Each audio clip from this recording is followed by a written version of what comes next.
Leemos el Evangelio según San Lucas, capítulo 3, versículos del 15 al 16 y del 21 al 22.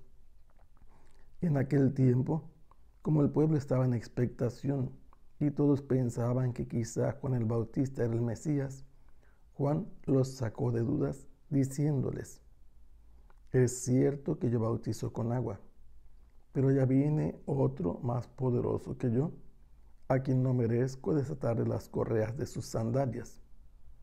Él los bautizará con el Espíritu Santo y con fuego. Sucedió que entre la gente que se bautizaba, también Jesús fue bautizado. Mientras éste oraba, se abrió el cielo y el Espíritu Santo bajó sobre él en forma sensible como de una paloma. Y del cielo llegó una voz que decía: tú eres mi Hijo, el predilecto, en ti me complazco. Estamos leyendo a San Lucas, que desde el inicio de su obra completa, que es el Evangelio de Lucas y los Hechos de los Apóstoles, ha escrito en su dedicatoria a Teófilo que él ha investigado minuciosamente todas las cosas en las que Teófilo ha sido catequizado y que las ha puesto en orden en un relato para que esté seguro de la solidez de esta enseñanza. Y por eso nosotros debemos revisar qué cosa hay antes de este pasaje que hemos leído.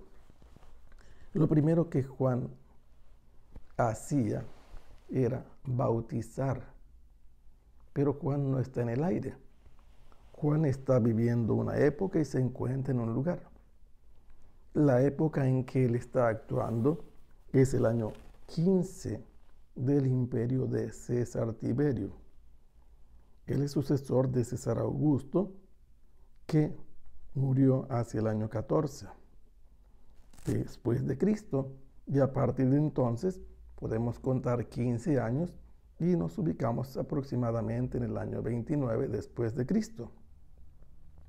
Hay dos modos de contar, el de los palestinos y el de arriba, que es el de Siria, los vecinos del norte. Lo cierto es que en este tiempo Jesús debe tener más de 30 años, desde 30 a 36 aproximadamente. Y en esa época está gobernando la región de la actual Israel, Herodes en Galilea, Filipo, Iturea Traconite, Lisanias, Abilene, y en el ambiente religioso están gobernando los pontífices Anás y Caifás.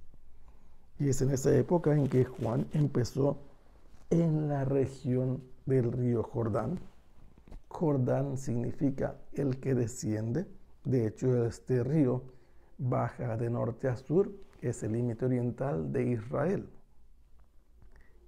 Y Juan está en esa región anunciando la necesidad de convertirse para el perdón de los pecados, considerándolo como el cumplimiento de la profecía de Isaías. La gente acude a él y Juan les habla claro y los invita a convertirse, y muchos están pensando que probablemente Juan sea el Mesías. Mesías es un término que tiene sentido especialmente para los judíos que esperan al último enviado de Dios, que venga a liberarlos del dominio de los romanos. Significa el que ha sido ungido, pero eran ungidos los sacerdotes, los profetas y también los reyes. Ante esta situación, Juan evita cualquier tipo de confusión. Quiere disiparles las dudas y les dice: es cierto que yo bautizo con agua, pero hay otro que va a bautizarlos con el Espíritu Santo y con fuego. En ese sentido, Jesús dice: hay diferencia entre él y el que viene después de él, que es el ungido. Es más poderoso que yo, dice Juan. Y Juan ha venido solamente como su precursor a prepararle el camino. Entonces, la gente escucha esto, que Juan les demuestra la diferencia entre él y el que vendrá después de él. Pero agrega otra cosa: yo a él no merezco desatarle las correas de sus sandalias. Desatar las correas de sus sandalias era un uso, una práctica que había en Israel en varios ámbitos. Cuando el amo de una casa volvía de la calle, entraba a su casa, el último de sus esclavos le quitaba las sandalias, se las desataba y le lavaba los pies. Porque la gente calzaba sandalias, los caminos eran de tierra apisonada y con el sudor se ensuciaban los pies. Por eso es que en la última cena, cuando Jesús quiere lavar los pies a Simón Pedro, este se resiste porque está comportando a Jesús como un esclavo. Pero hay otro significado también muy importante que nosotros podemos encontrar al final del libro de Ruth, en el capítulo 4, es muy breve, donde Booz, para poder cumplir con la ley del levirato, para sustituir a aquel que le correspondía rescatar a Noemí y así su parcela, su herencia en la tierra prometida, descalza a aquel que le correspondía y que no iba a cumplir con ese deber. Y entonces significa también, cuando se descalza a otro, sustituirlo, prácticamente ponerse en sus sandalias y ocupar su lugar. Juan dice que él no puede usurpar el lugar que el Mesías viene a desempeñar. La gente se motivaba tanto ante lo que sucedía con Juan que le interrogaban qué es lo que tenían que hacer. Y entre esta muchedumbre, de repente apareció Jesús. Pero si ponemos atención, aquí no se menciona ni su llegada, ni se menciona como en Mateo un diálogo o una discusión entre Juan y Jesús. Y ni se nos dice siquiera como en Marcos que Juan bautizó a Jesús. Se nos presenta a Jesús entre esta muchedumbre de gente que busca hacerse dispuesta a recibir el reino de Dios, que se quiere convertir, que quiere cambiar su modo de pensar y se hace bautizar. Se nos dice que entre esta gente Jesús fue bautizado.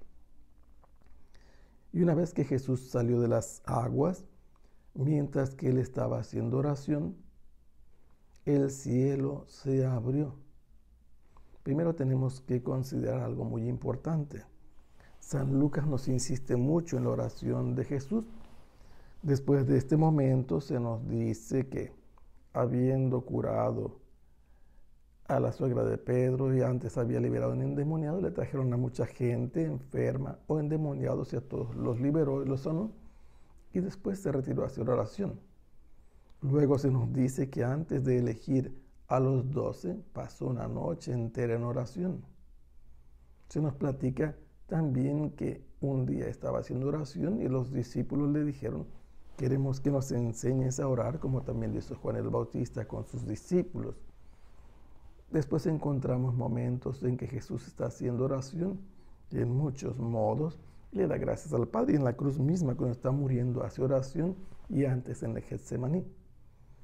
Jesús estaba haciendo oración cuando se abre el cielo, y que el cielo se abra es interpretado adecuadamente con la primera visión del profeta Ezequiel, cuando dice que se abrió el cielo y empezó a tener visiones. Significa que Dios se va a comunicar con el mundo de abajo, con el pueblo, con los hombres. Y del cielo bajó el Espíritu Santo en forma corporal como de paloma, no solamente en el modo de bajar, y resonó una voz potente que después identificará a San Pedro en su segunda carta como la voz del Padre, que declara: tú eres mi Hijo, el predilecto, en ti me complazco. Y esto equivale a la unción de parte del Padre, declarando que Jesús es el Mesías, es el ungido, está revelando que este es su Hijo, al que todos están esperando.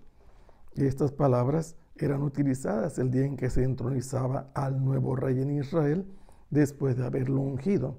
Y así Dios mismo revela que Jesús es el Mesías esperado, el Mesías prometido. Que el Señor los bendiga. Hasta pronto. Sea alabado el Santísimo Sacramento.